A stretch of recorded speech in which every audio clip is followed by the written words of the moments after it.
Manon, bonjour. Bonjour. Vous avez voulu nous parler de cette plaque en émail qui est assez étonnante. Pourquoi avez-vous choisi cette pièce en particulier? En quoi est-elle représentative de votre exposition? Alors, si j'ai choisi cette œuvre, c'est tout simplement parce qu'à mes yeux, elle représente l'un des plus bels objets d'art de la Renaissance qui nous ait été donné de voir ces dernières années sur le marché de l'art. Donc, c'est un émail peint, comme vous l'avez dit, sur cuivre, qui a été réalisé dans les ateliers Limoges dans la seconde moitié du XVIe siècle.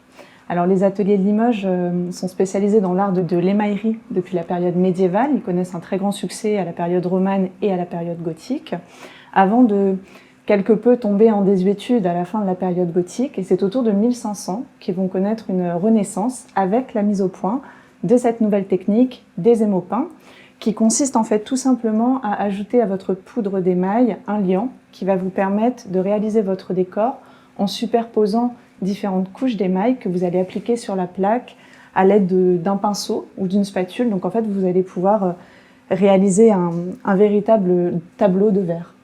Donc là, vous pouvez le voir, on a une gamme chromatique qui est assez restreinte, représentée uniquement dans des nuances de blanc, de noir, de gris. C'est ce qu'on appelle un émail en grisaille. C'est un type de décor qui est très en vogue dans la seconde moitié du XVIe siècle.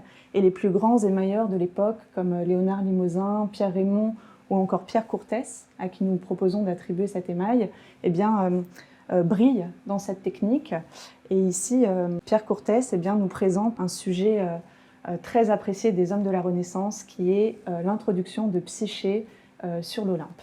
C'est une scène qui est notamment célébrée dans la Villa Farnesine à Rome par un des génies de la Renaissance, qui est Raphaël.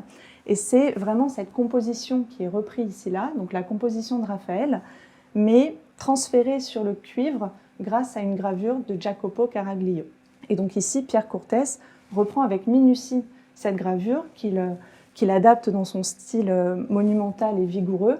Et il faut savoir vraiment que pour l'homme de la Renaissance, vous avez ici l'image absolue, c'est-à-dire le collège des dieux, donc toutes les divinités les plus importantes de la mythologie gréco-romaine qui sont ici, représentées ici. Et on sait que à la Renaissance, la mythologie gréco-romaine est très importante, notamment dans le contexte néoplatonicien. Et pourquoi cette œuvre est unique, puisque c'était votre question? Eh bien, très concrètement, dans une production qui est quand même plutôt marquée par la sérialité, c'est-à-dire que les émaux peints, souvent vous avez des doublons, voire des pièces en triple, en quadruple, eh bien, vous avez ici, devant les yeux, la seule œuvre qui reprend cette gravure de Jacopo Caraglio. Voilà, donc c'est vraiment une pièce unique dans tout le corpus des émaux peints.